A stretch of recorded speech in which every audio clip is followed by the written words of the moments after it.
St. Vincent and the Grenadines. Hello, Caribbean. Hello, world. Welcome to another edition of Page Turners Plus.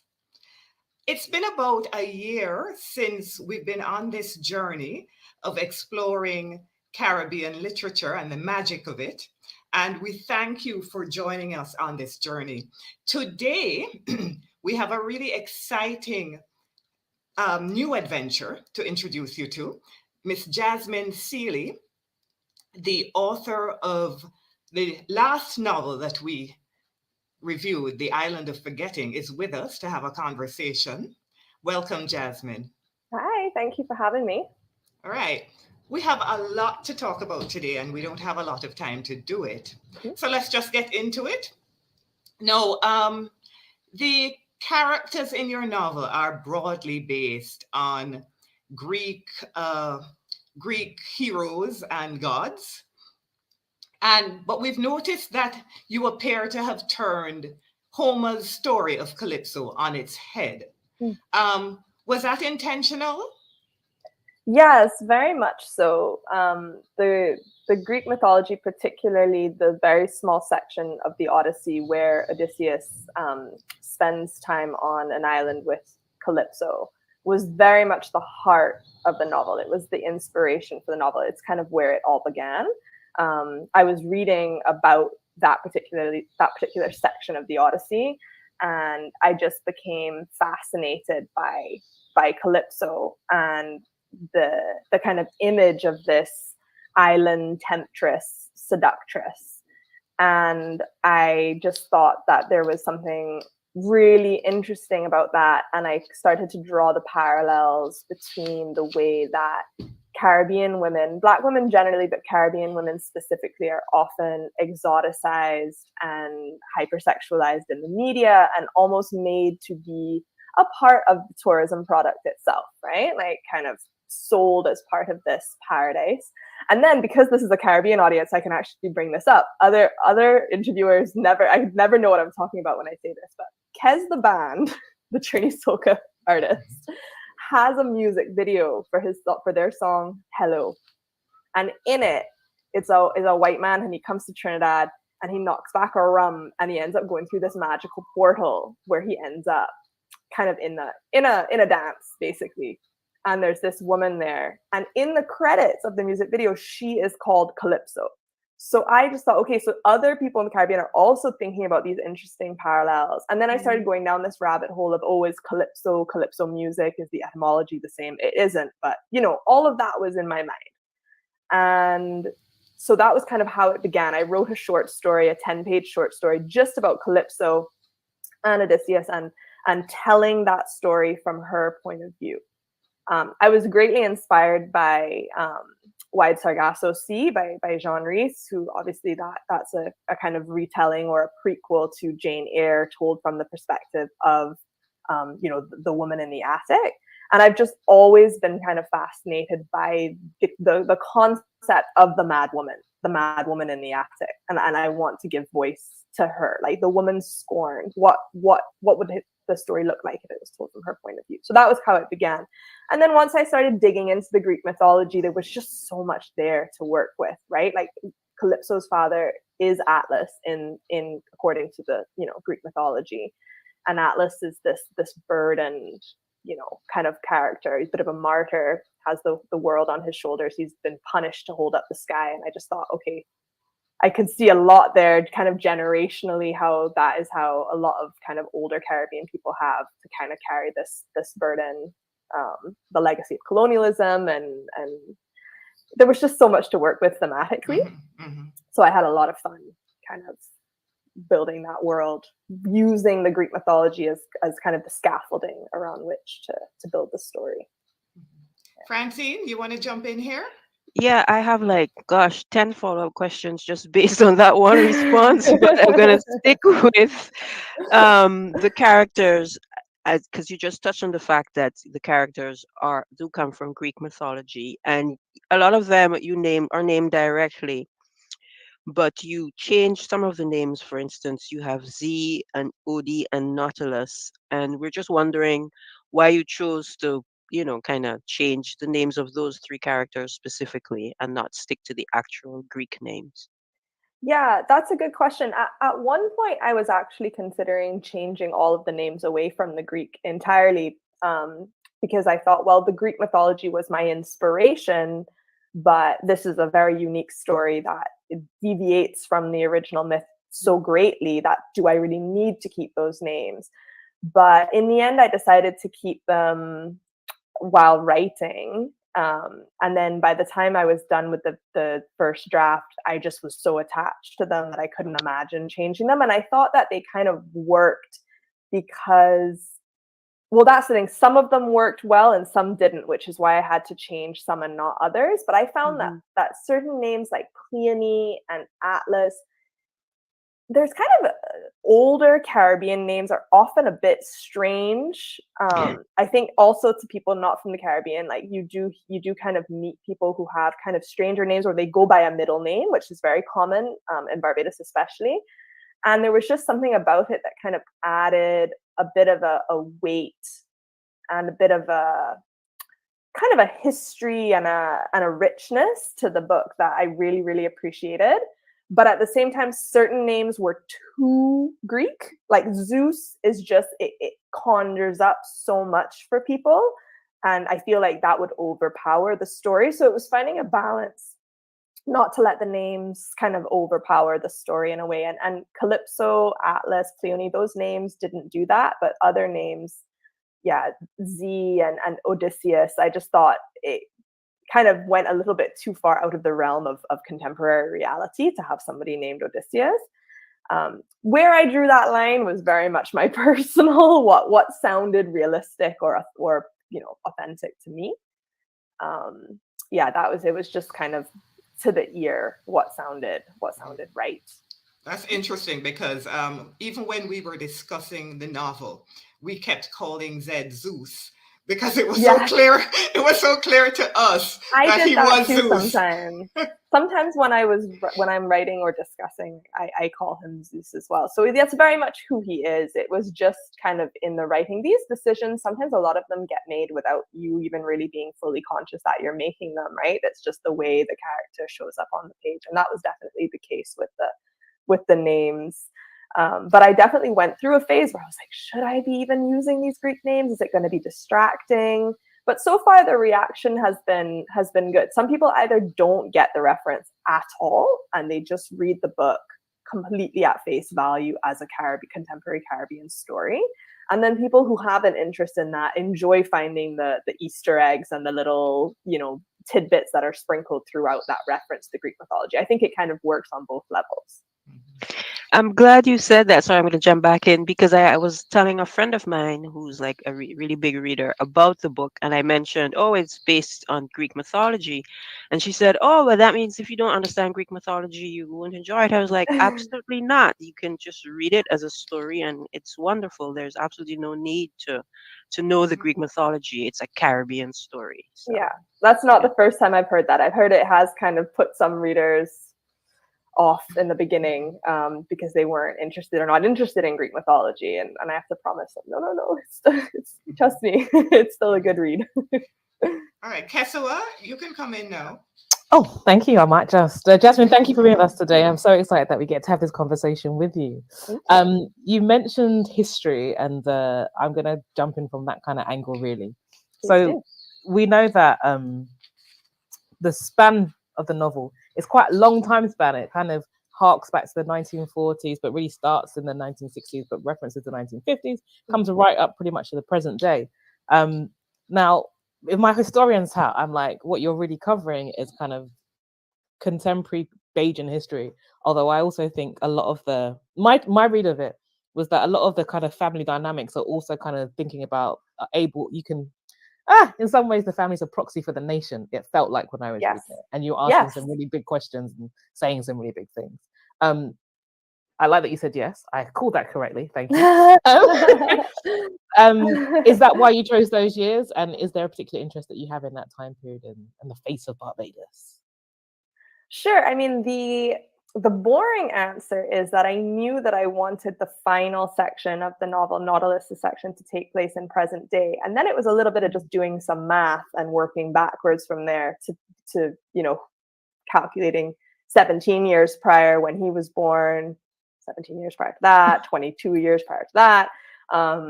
And a lot of me recalculating the math all the time and realizing I'm off by a year. So the the kind of boring answer is, well, it was just logically moving backwards in time. But you're definitely right in that I do think that the 1960s in particular were a very, well, it was our independence era, right? Like Barbados gained independence from England in 1966. So that is a massive transition in Caribbean or in Barbadian history specifically. It was also when tourism really took off and kind of took over as our, main industry. And so I just think that that's a really, really fascinating and interesting time. And it's also the time span kind of within my own family history that I know of. I don't know much about my grandparents, but I do know quite a lot. My father was born in 1962. So in terms of like the oral history that I could have from family and to draw on that inspiration, that era, kind of what it was like to grow up in the 60s and 70s, I had that at my fingertips that I could ask about. So it was kind of a mix of practical and also thematic reasoning. But I really, really enjoyed delving into that history, and I went really into it. I found and dug up old newspaper articles of like people visiting the Caribbean and writing travel logs about it to kind of get the details accurate about what the servers in the restaurants would wear, what kinds of outings the tourists would do at night.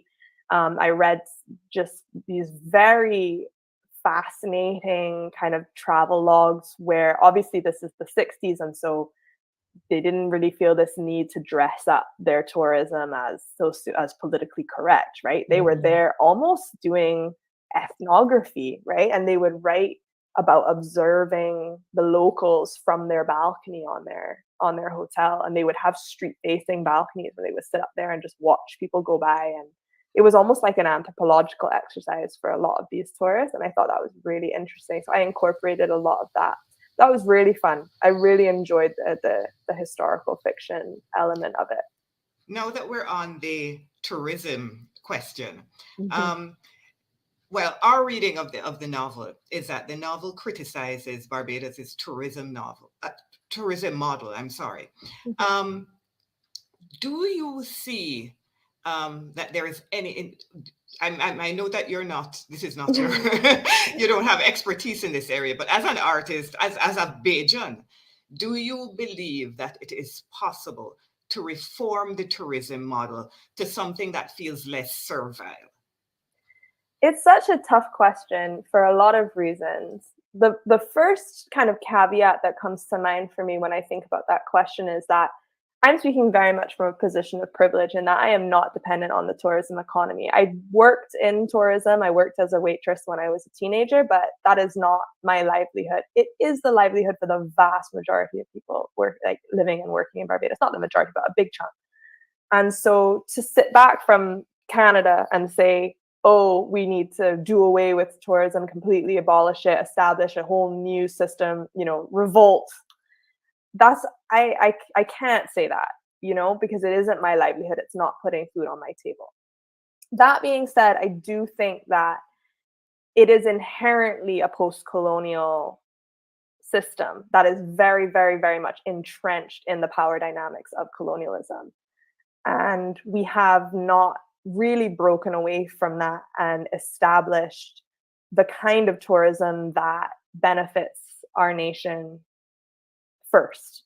I do think that there could be changes made to kind of put Caribbean people more at the forefront of our tourism.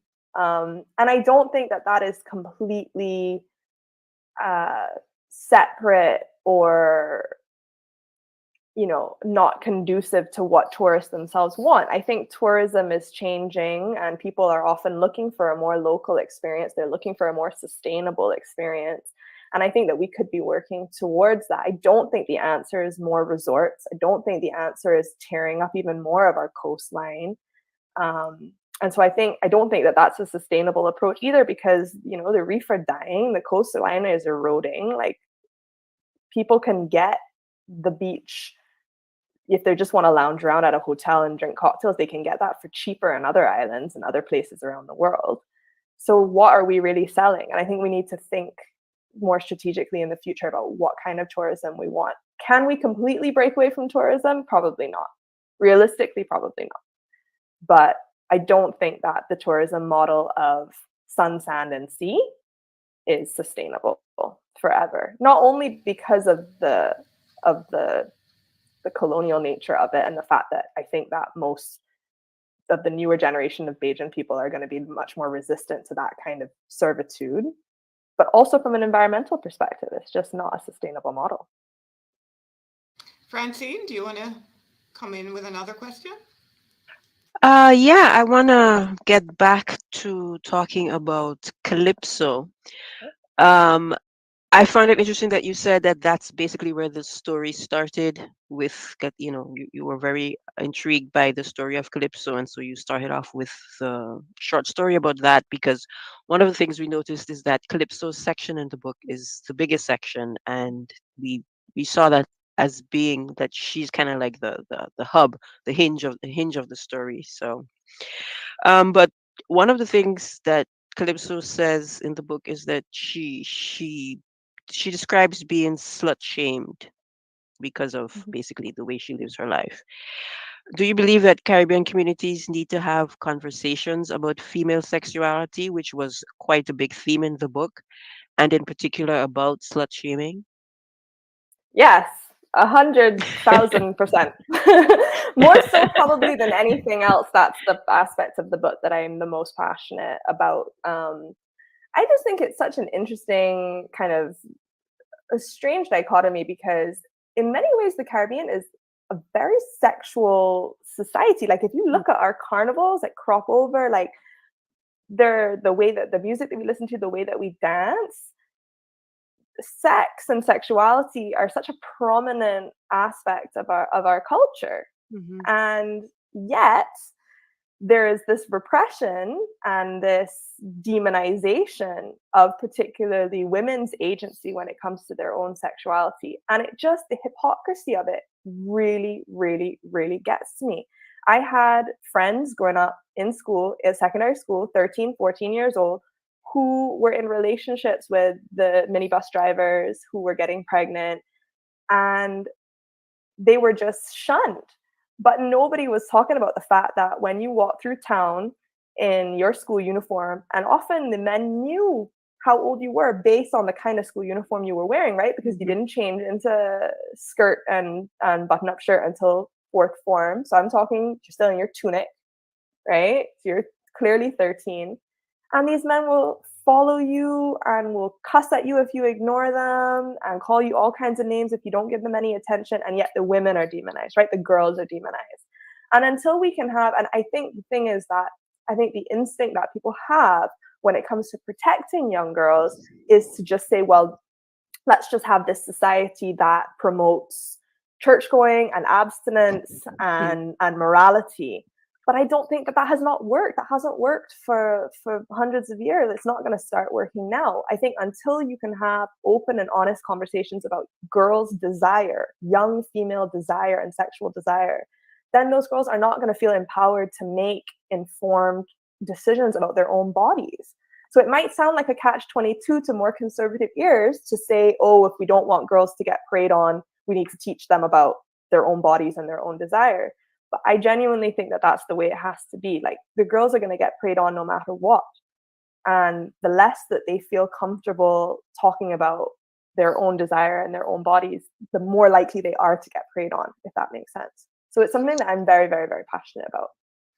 Yeah, I think that makes perfect sense to me, because if we don't talk to the young girls about the sexuality and the fact that what they're feeling is actually normal, Mhm. and they don't know anyone that they can actually go to and have these conversations with, when they're being bothered by the guys, it can lead to confusion. And if they have no Exactly. one to discuss it with, then they will just, fall into the trap, so to speak. So I Exactly. agree. It's very important that we have these Exactly. conversations. And I've been told, like, other interviewers and reviewers have said that they felt very uncomfortable reading Calypso's section, and that there were times when they had to put the book down because just the decisions that she was making made them so uncomfortable. And that's good. It's good. Be uncomfortable. Like, she exists in a gray area where consent is very nebulous. Her relationship with Odie is supposed to make you uncomfortable. Relationships, between young girls and much older men, particularly young Black girls and older white men, should make you uncomfortable. But that also doesn't mean that she had no agency, or that her own sexual desires were not a factor. Of course they were. We can't put these things, it's all a big mess, right? And I think we need to dive head first into that and stop pretending like young girls don't want to have sex. Like, but we need to figure out a way that they can do it safely and be empowered and not end up in these predatory relationships. Calypso's story reminded me of my childhood, of my growing up, because there was a girl in my school who was a Calypso, and we all, and I'm included, we all vilified her. So it was a very familiar story to me, and I'm very glad that you took the bull by the horns and forced us to look at ourselves and to re-examine how we judge other women just for being sexual beings, which we all are. Yeah, thank you. I appreciate that. It was obviously a scary topic to venture into because it is so thorny. And there were plenty of times when I was writing where I thought, oh, I really hope the reader doesn't think that I'm encouraging this, and there was often the little voice in my head saying, I should just write a little something so the reader knows, But in the end, I thought, no, like, readers will understand. Readers will understand what I'm trying to say, and that ultimately I am critiquing an entire system that puts girls at risk. And I'm not putting any of that on Calypso. Yeah, that was very clear. That's good.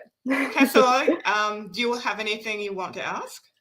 I'm still reflecting on the last things we said, because I really liked that section. Because the big word that you said really early on when you talked about desire, because I think it's something that we often forget when we have these conversations about female sexuality. And and I think you're absolutely right, that when girls don't know that they're supposed to desire someone or what desire even is, it does put them in positions of danger, because they don't realize or don't understand or don't acknowledge their own feelings about the people that, as you say, are chasing them down the street.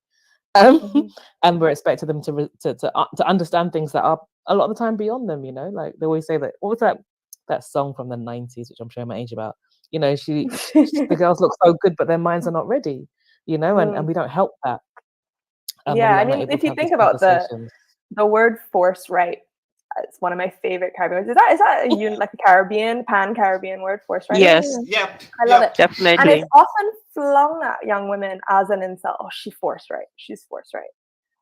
But who is the one picking the force right fruit? Like, again, it's from the whole perspective that we look at these things, right? And so Calypso is very much force right. Like, that is what the adults or the people around her would think. Oh, she's trying to grow up too fast. She's,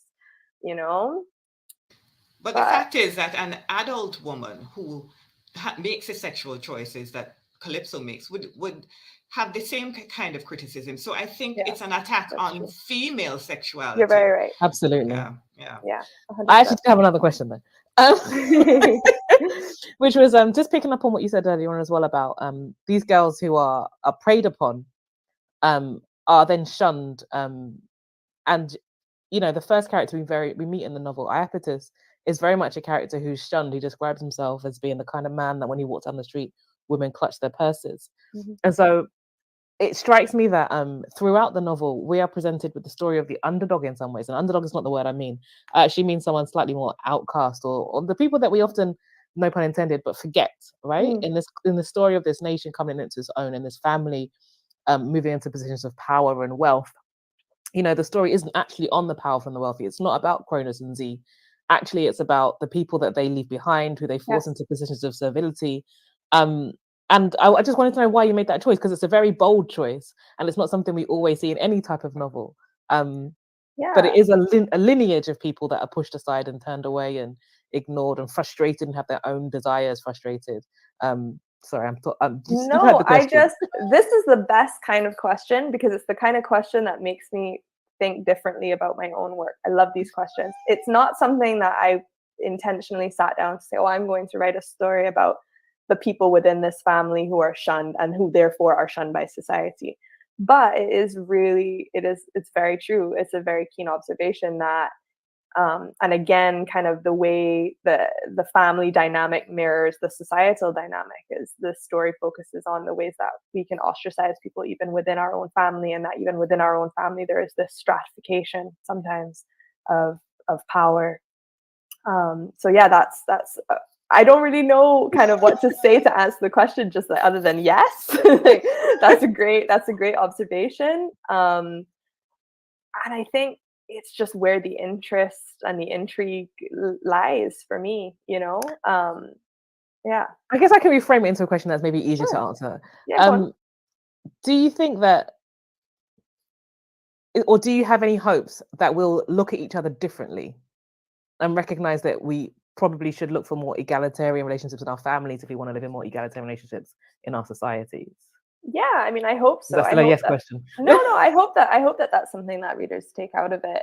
I mean, particularly when it comes to the relationships between parents and children. I think that definitely writing the book made me more empathetic towards my own parents. I think that it can be difficult to see each other within family structures as anything other than who we are in relation to each other. Like, I can't see my brother as anything other than my brother. But we are whole people that have complex histories that go beyond family, and I think sometimes we can kind of be blind to that. And you see that in the book, right? Like the way, especially in Calypso's section, the way she sees her mother, she sees her as this repressed, you know, devout Catholic, hardworking, busy woman, and she sees her as the model of everything that herself, Calypso, does not want to be.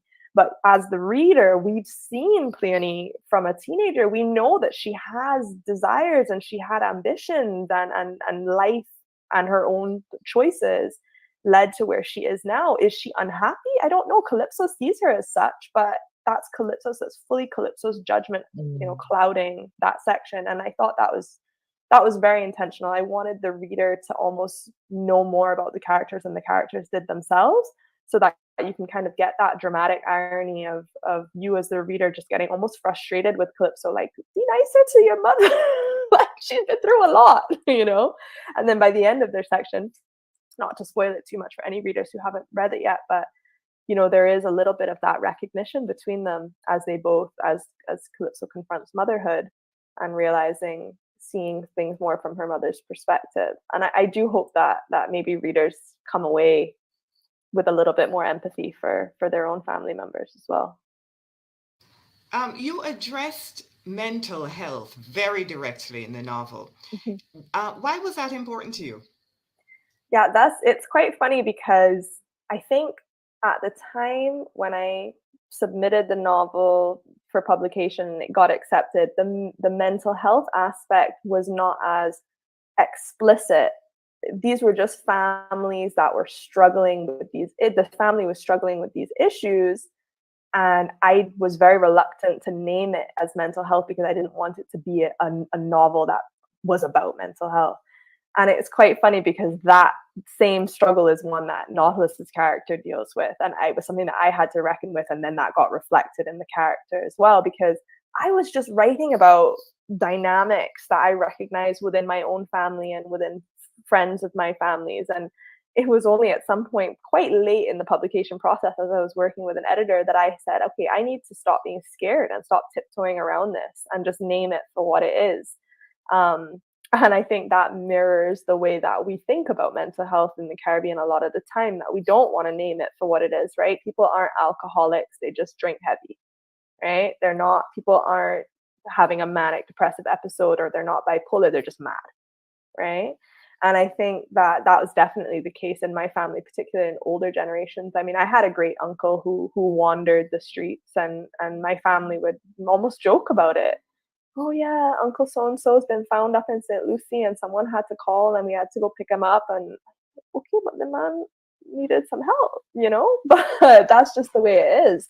And it was really interesting to confront that I still had those biases, even as I was writing this novel that confronted these biases. I still had them within me, and I had to kind of then write that into the novel. So in Nautilus's section, there's a conversation that he has with his lover when he's in Toronto, where his lover kind of calls him out on some of the words that he's using to describe his mother and the struggles his mother faces.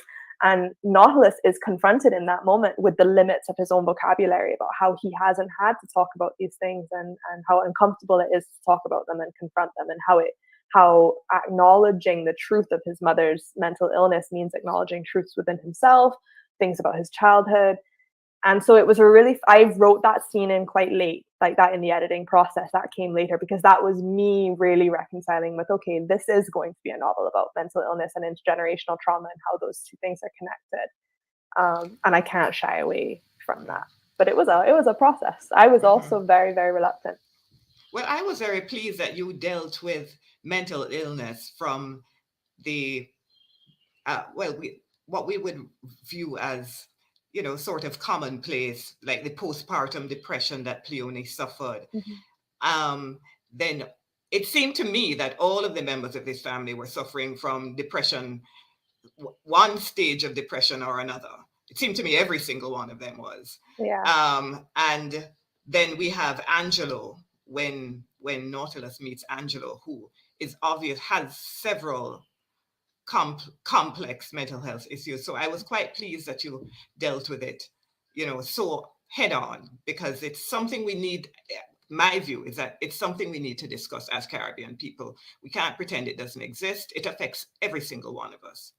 100%. And it's so just interconnected with the trauma and the legacy of colonialism, and you can't really disentangle those two things, which is why I think often, I know that I deal with this, and my fiance deals with this living in Canada as immigrants. And even if we do want to seek help and therapy, to find somebody who has all of that historical context to help is so difficult, because you really cannot disentangle those two things. Yeah. Francine, would you like to ask another question? Yeah, sure. Just following in, since we've kind of touched on family trauma. Um, Does the novel suggest that the members of this family might have avoided or maybe even contained their traumas if they had engaged in honest and uncomfortable conversations? Because there was a lot of, people not telling anybody anything. Just look at the way that Calypso viewed her mother, as you mentioned, and we know differently than her. And like the stories weren't told, they didn't talk to each other. Yeah, that's very much kind of the question that's at the heart of the novel is would, if these secrets were revealed, or if everybody was open and honest with each other, how would that have altered reality? We have no way of knowing, obviously. Just the same way we have no way of knowing the way our own lives would have been different had, we had different kinds of relationships with our parents or grandparents or what have you.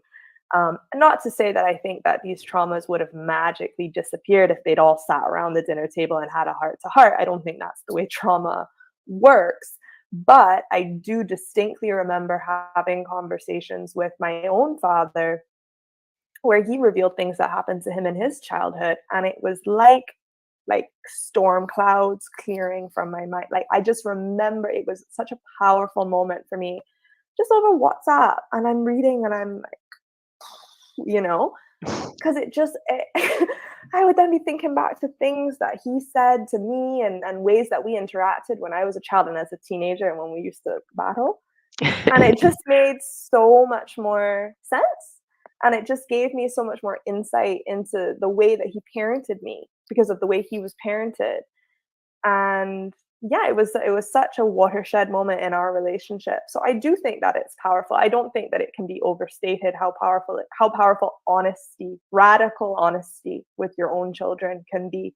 And I think that that's something that a lot of Caribbean parents just do not want to do. And understandably, because they've been working, in the case of my family, like working to move past this trauma so that they can give their children a better life where they don't have to experience the things that they experience. So the last thing they want to be doing is opening up that can of worms and saying, well, look at all this mess. This is the mess that they're trying to move past it. So I understand the impulse, but I think that then can just lead to a whole bunch of repression and secrets and lies and misunderstandings that could be avoided. So I think there is really something to be said for kind of radical honesty between family members. And it can be very powerful. Kesela?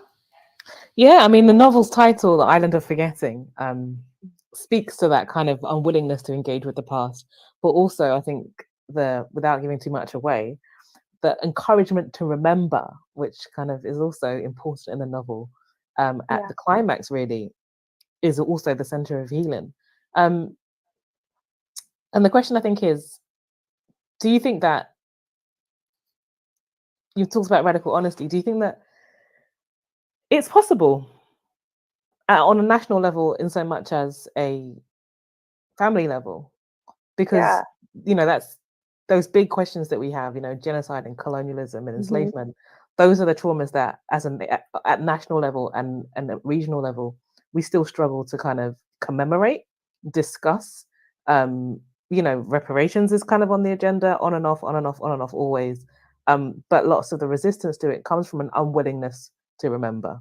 Yeah, I definitely think that, again, you can see the way that these kind of structures at the level of the family in the book are mirrored at the societal level or vice versa. And I think, yes, definitely, I think that it is possible and necessary to be having difficult conversations about colonialism and the ways that it's still entrenched in our education systems, in our parenting, in our laws. And I think that, you can see by the recent kind of departure of Barbados from the Commonwealth and becoming a republic. And our Prime Minister, Mia Mottley, said, we're no longer going to loiter on colonial premises. I mean, that's such a powerful statement to make on behalf of a nation. So I do think that we are shifting forward, but I do think that at the more personal household level, that there are conversations to be had.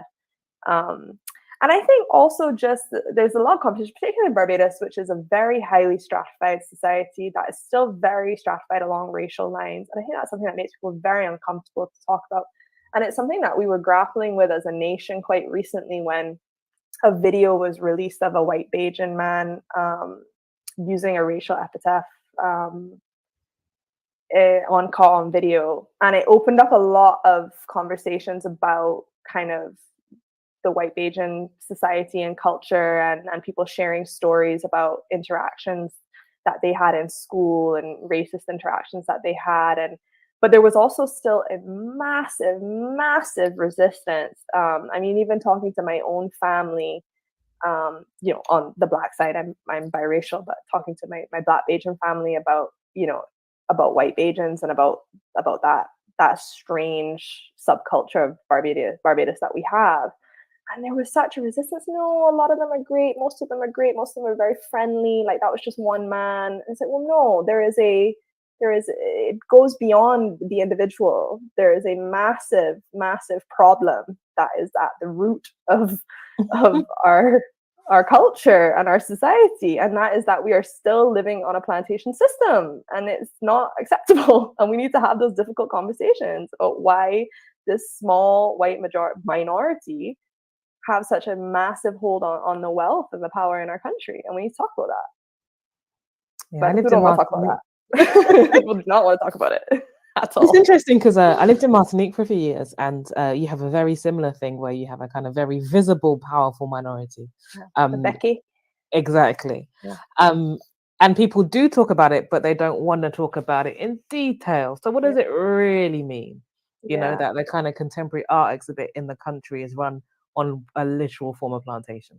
What does it mean in that context to kind of grapple with the present when the past is so unresolved?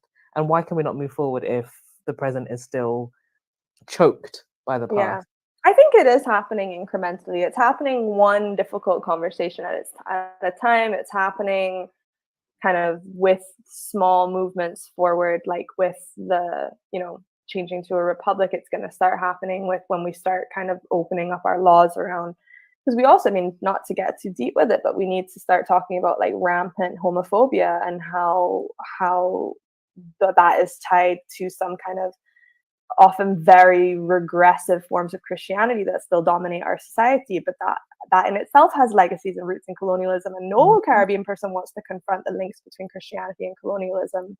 So it's complicated, but I do think that there is much more of a willingness among younger generations to have these conversations, and I do think that times are changing very slowly, but it's going to be painfully awkward. You live primarily in Vancouver now, Jasmine.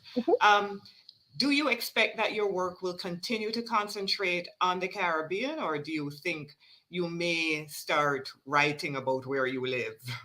Write what you know. Well, it's quite funny because before I wrote the novel, I have written only short fiction, but I've written several short stories, many of which have been published. And all but one of those are based in Canada. So they're written from the immigrant perspective, and they deal more with themes of kind of culture shock, kind of home and away, microaggressions. So told very much from the landed immigrant in Canada, kind of thinking about Caribbean from afar. So it's quite funny, like when I think about that question, because that is actually more my wheelhouse, more where I've been residing creatively for my writing career.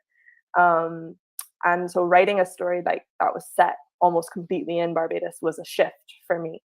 I think both. I think I'm always going to be drawn to stories of from both sides, but I definitely have more stories set in Barbados that, like, within me that I want to tell. I don't think I'll make a complete shift. But it is an interesting question about. I think it draws some interesting questions about who has the right to write about what. These are questions I ask myself all of the time. How long out of living in Barbados can I keep writing about Barbados? At what point do I have to say, okay, well, this is no longer my area? Does that point ever come? I don't know. These are interesting questions that I grapple with all of the time about my own point of view and my own positionality as an immigrant, as a biracial person, as somebody who grew up upper middle class. I think about these things all the time. They're very important, and I feel like you should think about them. If you're not thinking about them, then you're not really doing your job. So I do think about it, and we'll see we'll see what happens. Thank you for that, Jasmine. We're running out of time, so we have to wrap up. No, the next time you see us, we'll be discussing Cassie P. Caribbean PI by Vincentian writer Cecil Brown. But before we leave, we're going to leave you with a little bit of a teaser. Jasmine is going to read from her novel, The Island of Forgetting. It's a pre-recorded excerpt that she's reading, so you won't see her dressed in a white sweater. Bye. All right. Until we see you next time. Thank you so much, Jasmine. It's been a pleasure. Thank you, Jasmine. It's been wonderful. Okay, I'm going to read from the beginning of Calypso's section. Calypso is a 17-year-old girl. She is the daughter of Atlas, who is the caretaker of the hotel, and she grew up living and working on the hotel grounds. And so we're just going to read from the opening of her section so that we can get to know her character a little bit. So this is part 2, Calypso, and the year is 2001. The rains begin in March, too soon. They swell the gullies inland, carrying silt and sewage to the coast. The eddies swirl with greenish foam. The sand smells like dying things. The gutters are flooded, and when the tourists arrive in buses and taxis, they have to leap over thick brown puddles. I stand under the eaves of the hotel bar and watch the drops land like tiny grenades on the sand. The tourists gather their books and towels and run for cover. We learned hurricane preparedness in school. We're taught how to shutter windows and avoid power lines downed by falling palm fronds. In primary school, they taught us a song. June, too soon. July, stand by. August, a must. September, remember. October, all over. A tune for the seasons. But here we are in March, and it's been raining for weeks. Half our bookings have been canceled. My mother says we're cursed. My mother blames every bad thing, even the weather, on my father's and my refusal to attend Mass. The girl is too idle, my mother says often. The devil makes work of idle hands. She's not wrong. I know I should be helping more with the hotel. I see how tired my parents are, how they fall into their bed each night, silent, facing the walls, too drained from a day of smiling at strangers to have anything left for each other. But this will not be my life. I know I'm destined for something beyond this place. The rain may be bad for business, but how can I fault the sky for letting go when I too am thick and full to bursting with repressed energy? I want to run along the beach, get soaked to the bone. I like to lie on my back in the sea and feel the cold rain hit my face. But my mother forbids it. See ants swarm when it rains, you will get bit, she says. Middle of the busy season, my father says, coming to stand beside me, his eyes scanning the horizon as if he can spot an end to the rain there, some invisible respite in the black clouds. Well, we'll be all right, I say, my hand on his shoulder. My father is built like a boulder, broad-backed, a wide, flat face like a rock, good for skimming. He never talks about it, but I sense the same restlessness in him that I feel in myself. Sometimes he will stop what he's doing in the middle of a task, simply drop his tools and walk away, as if he suddenly remembered somewhere else he's supposed to be. I never follow him when this happens because I understand. Sometimes you just need to be anywhere other than where you are. Sometimes you need to walk away to remind yourself that you can. This is something my mother would never understand. I don't think she's ever run in the rain just to get wet. This difference is at the heart of every argument we've ever had.